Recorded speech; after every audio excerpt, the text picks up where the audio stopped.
One of the details we're going to talk about is like your striking and how your hand shape looks. One of the things we talk about in class sometimes when they're making a fist is talking about hiding your fingernails.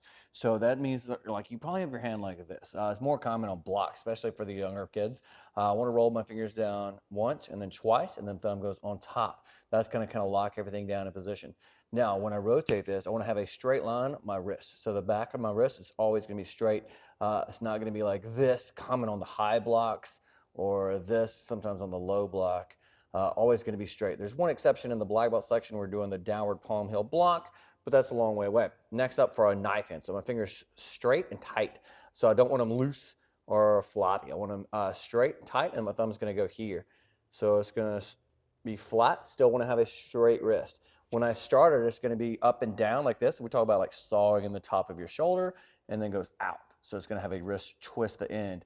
Knife hand, I still want to have my fingers tight and then just on top. Other hand is going to be a tight fist, palm out, and the elbows are going to touch. So all the moves that hug, I want my arms to both touch each other like this, but they're not going to make an X. There's one exception. Doesn't really hug, move forward the form. It does prepare right arm in front of left arm, out here in front of your face. That was going to be the one lone exception. But if they have a hug, the striking or blocking, attacking arm is always going to go on top. For the knife hand, it's going to be palm in towards your neck.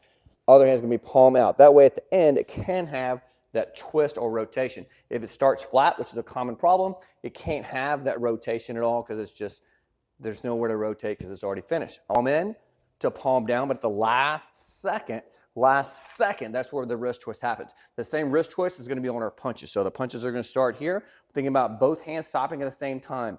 So one hand is pulling, one hand is pushing. So I don't want to go like 1, 2. I want them to work together.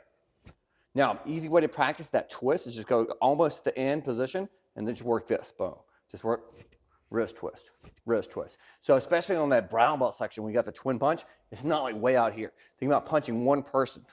My hands are gonna be towards each other and wrists straight and punching, something about trying to punch one person in the face with two hands. A lot of times you see the kids or even some of the teens and adults kind of punch out like this, like super high or super far apart. I want them thinking about punching one person. Just like on the punches, how we have a push, pull, it's the same exact thing on the strikes as well. So the strikes and the blocks.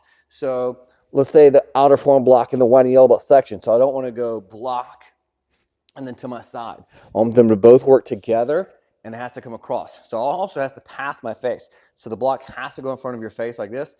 I can't just go from here and then pop the block out. That's one of the common things you'll see for the white and yellow belt beginner guys. I want to take that hand.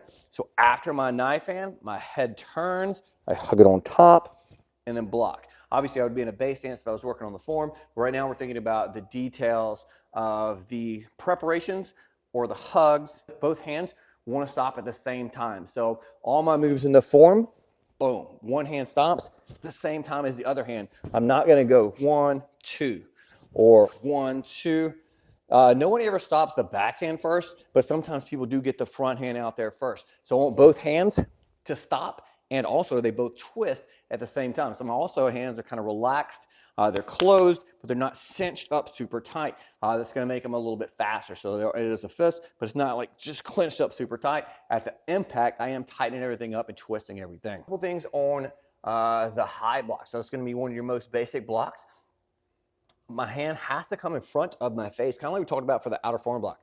So my hand, I can't just go around my face like this. So move 1, move 2 of the form, it has to come across and then go in the front. Now, as I add the turn, one hand is out and then both hands are going to stop at the same time. Boom. So in the form, I'm going to get my eyes there first and then step and block. Because right now, we're just working just the details. But in the form, if you hear us talking about eye control, that's what we're talking about. Getting your eyes there first and seeing the move. So like if I'm ever doing a kick or a technique to the side, my head's going to that side.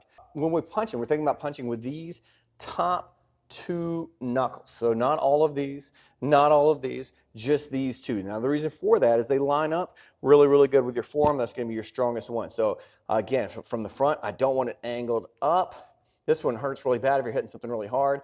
And then also don't want it angled down. I want to have it straight. From the side, it looks like this. I want this part straight, and from the front on, this part lined up with my forearm. Now at the last second, everything is twisting. So my punches twist at the last second, my strikes twist at the last second. This is going to add a little bit of extra speed, a little bit of extra pop on those techniques.